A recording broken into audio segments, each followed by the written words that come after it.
As we approach the end of 2021, we're getting a snapshot this morning at some of the progress Utah is making on key social issues. At the beginning of the year, some of Utah's political and community leaders signed what's called the Utah Compact on Racial Equity, Diversity, and Inclusion. It's meant to help cities like Salt Lake City and others foster an atmosphere for people of color who can have greater economic success and a better feel of a sense of respect. So here to share what's happened with the compact since its signing is Zemin Zhao from the Center of Economic Opportunity and Belonging with the Economic Development Corporation of Utah. And then, of course, we have Ben Collender from Salt Lake City's Department of Economic Development, a face we're familiar with right here on GMU.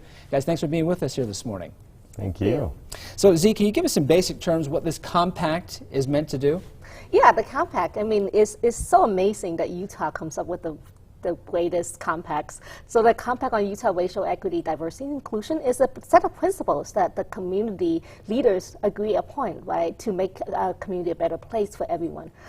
We know that Utah is on the top for economic development in many, many settings, right, best on this, best on that. But we know that not everyone in the community has the same opportunity to those successes. And so the Compact really, at the core of the Compact, is to make sure that we provide equal opportunity to everyone in the community to enjoy the great vibrancy and economic prosperity that we have in the state of Utah. So can you give me an example of one of those benchmarks that was signed that says, okay, we want to give these people this same opportunity here? Yeah, absolutely. As you know, the pandemic has really helped us understand the disparities that's happening in the community. As we look at data, we know that many people in the community, including Hispanic, Latino population in the community, who are participating in the workforce at a higher rate than the general population, but their income wealth is about $20,000 less than the general population. So we look at those data and say, what can we do to help them get the prosperity they need, but in the same time help us grow our economy as a whole. So Ben, obviously this signing happening at the beginning of the year. What's happened since it was signed? Well, in terms of the updates on that, I just thought I'd talk for just a second about the importance of the efforts in the wider economy, because all these great efforts lead up to these activities that most people don't see behind the scenes, and this is really important for our overall economy. So what we're seeing is businesses who attract and retain a diverse workforce are actually having better economic outcomes in their initiatives because they can respond to wider populations with their products and services and actually have greater economic benefits as a whole. So you see that happening in our economy as we take on these initiatives. So it's so great to partner with EDC Utah and the center for these. So it sounds like it's an idea where you're kind of widening your base and then that high tide rises all ships. Absolutely. So where do we go from here? Obviously, if it sounds like it's working, what happens next with this compact?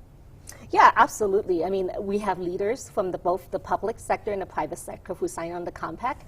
And the private sector, including business leaders and philanthropy, said we want to put money where what we said we were going to do. So that's how the Center for Economic Opportunity and Belonging was launched earlier this year, to be the private sector investment, to look into what are those opportunities to engage the community to move that needle, right, from where we are now to where we need to be. And I think the really important key priority of the center is that we want to make sure that no one gets, the people who are most impacted by the inequities has to be centered in coming up with the solutions for the future.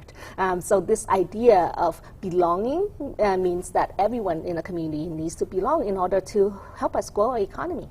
How do they keep up with all the work that you're doing to keep that belonging? Well, it's important to have a system that is easily accessible for these companies interested in participating, and that's what's been created through the center that Z runs. And so that is, you know, being in touch with them is going to be a great start on that. And of course, if you want to find out the work they're doing, we have a link on our website, abc4.com/GMU, keeping up on everything that's happening with our business and diversity. Guys, thanks you both for being here this morning. Thank you, Brian. Thank you.